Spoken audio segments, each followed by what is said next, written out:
Bapak, Ibu, Saudara-saudari yang saya kasihi dalam Tuhan kita Yesus Kristus, selamat berjumpa kembali.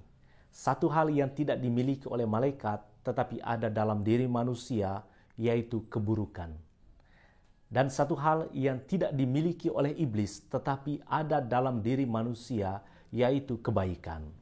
Jadi baik keburukan maupun kebaikan, semuanya itu ada dalam diri manusia. Kondisi inilah yang membuat Anda dan saya dapat jatuh dalam dosa, tetapi juga dapat bertobat.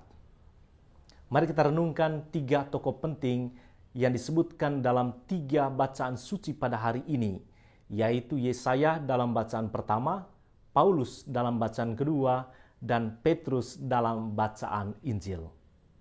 Apakah ketiga orang ini dipanggil oleh Allah karena sudah layak dan suci? Tentu jawabannya tidak. Mereka bertiga sama seperti Anda dan juga saya, yang dalam aneka kebaikan masih bergelimang dosa. Lihat Nabi Yesaya, tidak ada bedanya dengan para nabi yang lain. Mereka manusia biasa yang dalam keadaan penuh dosa dipanggil oleh Allah menjadi nabi. Lihat juga si Paulus yang sebelumnya bernama Saulus, seorang antikristus yang menganiaya pengikut Kristus. Hal yang sama juga dengan Petrus, seorang keras kepala yang juga dikenal sebagai rasul yang menyangkal Yesus sebanyak 3 kali. Mereka memiliki masa lalu seperti Anda dan saya. Masa lalu di mana dosa diberi ruang yang sangat luas, sementara kebaikan hanyalah pojok kecil yang nyaris tidak diperhatikan.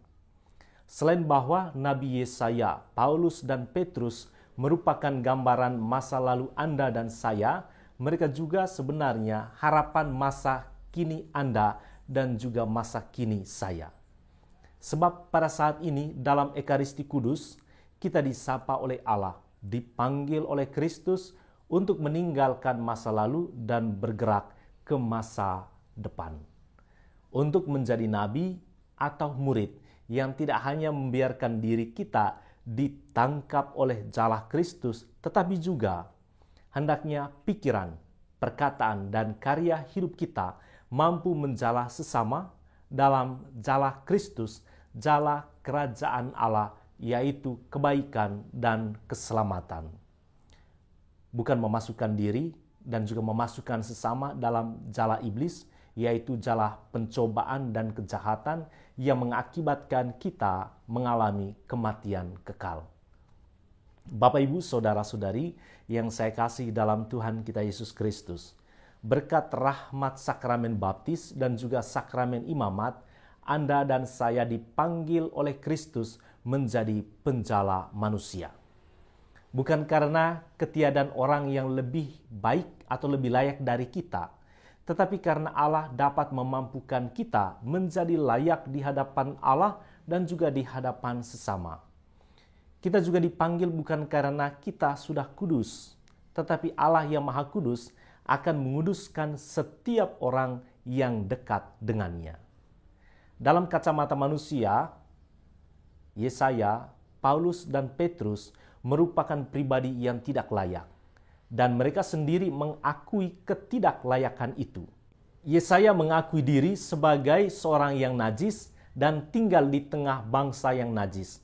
Yesaya berkata, "Celakalah aku binasa, sebab aku ini seorang yang najis bibir dan aku tinggal di tengah-tengah bangsa yang najis bibir."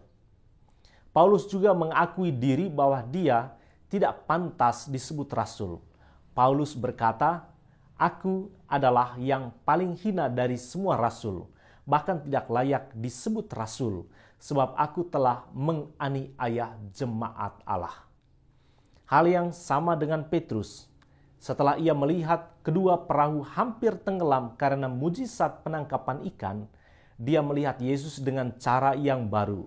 Bukan hanya sebagai seorang guru, tetapi dia melihat Yesus sebagai Tuhan. Dan dari mulutnya terucap bahasa ketidaklayakan dirinya berdiri di depan Yesus. Petrus pun tersungkur di depan Yesus dan berkata, "Tuhan, tinggalkanlah aku, karena aku ini seorang berdosa. Kalau mau diukur, tidak ada satupun dari kita yang layak menjadi penjala manusia. Saya dan Anda tidak layak, seturut cara kita melihat diri kita sendiri atau cara orang lain melihat diri kita. Tetapi apa boleh buat? Tuhan telah memilih kita menjadi imam, menjadi suster, menjadi bruder, menjadi suami istri Katolik, menjadi pemimpin masyarakat, menjadi seorang pendidik, menjadi wira swasta, menjadi pegiat sosial, atau menjadi pelajar. Tuhan telah memilih kita karena kasih-Nya melampaui seluruh kelemahan, bahkan melampaui seluruh dosa kita. Sehancur apapun diri kita dalam dosa, kita masih sangat layak di hadapan Yesus. Bangunlah dalam semangat tobat dan dengarkanlah Yesus berkata kepada setiap kita pada kesempatan ini, jangan takut, mulai sekarang engkau akan menjadi penjala manusia. Tuhan memberkati kita semua.